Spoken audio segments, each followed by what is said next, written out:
మిత్రులకు నమస్కారం. Print and electronic ముఖ్యంగా ఈరోజు ప్రెస్ మీట్ పెట్టడం ఏమనగా, నిన్నటి దినం మా గౌరవ చైర్పర్సన్ భీమునపల్లి లక్ష్మీదేవి గారు ఒక ప్రెస్ మీట్ పెట్టి ప్రొద్దుటూరు మున్సిపల్ కమిషనరు అవినీతి పరుడు, ఈయనకు అనుభవం లేదు అని నిన్నటి దినం ప్రెస్ మీట్ పెట్టింది. దానికి సమాధానంగా మేడం చైర్మన్ గారు, మున్సిపల్ కమిషనర్గా ఉన్న ఇప్పుడు సారు 5 మున్సిపల్ కార్పొరేషన్లలో పనిచేసినాడు, అపార అనుభవం ఉంది. గతంలో చేసిన ప్రొద్దుటూరు గతంలో వైసీపీ పాలనలో చేసిన మున్సిపల్ కమిషనర్లు రాధా రమణయ్య గారు, వాళ్ళు ఎవరు మేడం? వాళ్ళు ఎక్కడన్నా కమిషనర్గా పనిచేసినారా? నిశాని వాళ్ళు, నిశాన్ అంటే తెలుసు కదా, చేతి గుర్తు గాళ్ళు. అంటే మీరు ఏది చెప్తే ఆడ సంతకం పెడతారు వాళ్ళు. ఇప్పుడున్న కమిషనర్ గారు అనుభవం ఉంది, గతంలో 5 మున్సిపాలిటీలలో పని చేసినాడు కాబట్టి మీరిచ్చే ప్రతి ఒక్క ప్రియాంబులు, ప్రతి ఒక్క సబ్జెక్టు చదివి ఆచితూచి పని చేస్తున్నాడు కాబట్టి మీ పప్పులు ఉడకడం లేదు, కాబట్టి మీ అవినీతి సామ్రాజ్యం జరగడం లేదు, కాబట్టి ఇతని మీద ఇతను అవినీతిపరుడు, అనుభవం లేదు అని వేసినారు. ఇది చాలా తప్పు మేడం. మీరు ఒకసారి ఆలోచన చేసుకోండి. గతంలో కమిషనర్లకు ఉండే అనుభవం ఏంది, ఇతనికి ఉండేది ఏందని. వాళ్ళు ఆడ పెట్టాడు సంతకం పెడతాన్నారు, ఈసారి అట్లా పెట్టడంలే. ఏదైనా ఆచి తూచి ప్రతి ఒక్క ఫైలు చూసి పెడుతున్నాడు. Okay madam. ఇంకా పోతే ప్రొద్దుటూరు మున్సిపాలిటీకి చాలా ఎగ్జిబిషన్ ఒకటి, కూరగాయల మార్కెట్ చాలా నష్టం జరిగిందని చెప్పినారు కదా. ఏ విధంగా నష్టం జరిగింది మేడం? కూరగాయల మార్కెట్ టెండర్ ఎవరు పిలిచినారు మేడం? ప్రొద్దుటూరు మున్సిపాలిటీ పిలిచింది. 1,60,80,00,000 టెండర్ పాడినారు కదా, మీ వాళ్ళు పాల్గొన్నారు కదా, వేలంపాటే కదా పెట్టింది. మరి ఎందుకు దాన్ని కోర్టుకు పోయి రద్దు చేసినారు మేడం? కోర్టుకు పోయినారు. ఎందుకు పోయినారు? మీరు అనుకునేటోళ్ళకు రాలే కాబట్టి కోర్టుకు పోయినారు. 1,60,00,000 అంటే గతంలో కన్నా ఎక్కువ కాదా? ఆ రోజు జనవరి 30న జరిగిన బడ్జెట్ సమావేశంలో మీరు బడ్జెట్ ఆమోదించినారు. మళ్ళా సాధారణ సమావేశాన్ని జరపకుండా మీ నాయకుని మెప్పు కోసము సభ నుంచి నువ్వే ఊరికి చెప్పుకోకుండా అర్ధరాత్రంగా వెళ్ళిపోయినావు. అప్పుడు మేము మెజార్టీ సభ్యులతో సభ మేము జరిపి మేము ఆమోదించినాం. మరి అది ఎట్లా తప్పవుతుంది?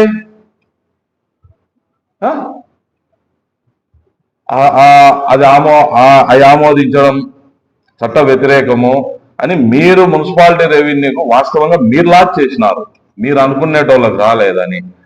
మళ్ళా ఏమంటారు, కూటమి నేతలు ఎగ్జిబిషన్ కొట్టాలని అంటారు. మేడం, మేమనుకుంటే గతంలోనే ఎగ్జిబిషన్ జరిగింది. కూటమి సంవత్సరం 6 నెలలు అయింది. ఎవరు పాడినారు గతంలో? చలపతి అనేతను పాడినాడు. ఎంతకు పాడినాడు? 1,75,00,000 పాడినాడు.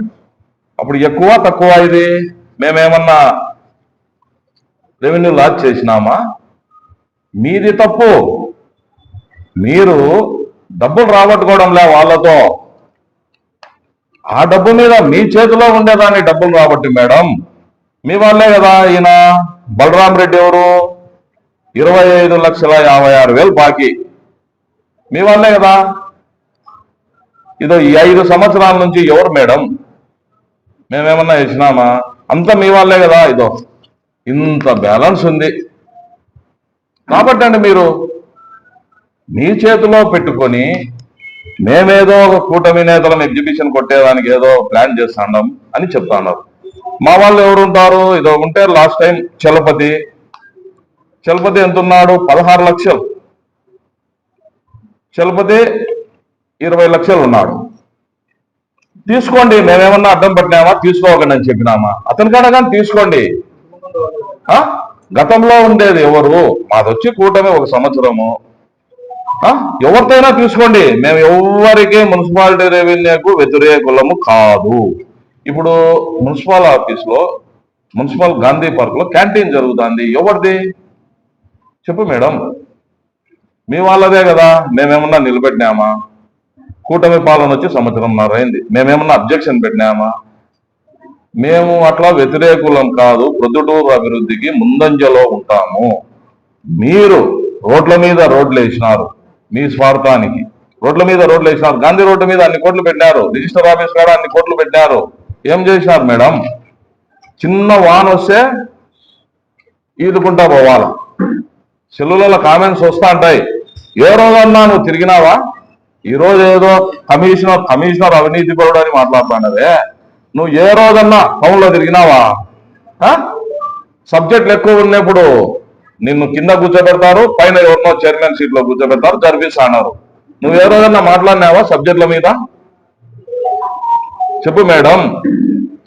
నీకు మా కమిషనర్ను కానీ కూటమి పార్టీని కానీ విమర్శించే హక్కు లేదు.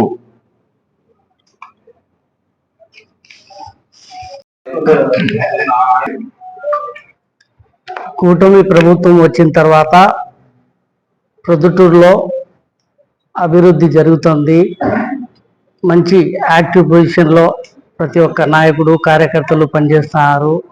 ఇది చూసి హర్షించలేని ప్రస్తుత చైర్మన్ కానీ వైస్ చైర్మన్ కానీ టీడీపీ మీద, కూటమి ప్రభుత్వం మీద లేనిపోని అభాండాలు వేయడము, వచ్చిన కమిషనరు టీడీపీ వాళ్లకు తొత్తు అని విమర్శించడము మంచి పద్ధతి కాదు. మీరు ఏదైనా సాయం అభివృద్ధి చేయాలనుకుంటే అందరి సహకారంతో కలిసిమెలిసి చేయాలి, కానీ మీరు ఆ అధికారి ఇటాటోడు అతను ఇటాటోడు అని అభివృద్ధి నిరోధకులుగా మారకూడదని నేను కోరుతున్నాను.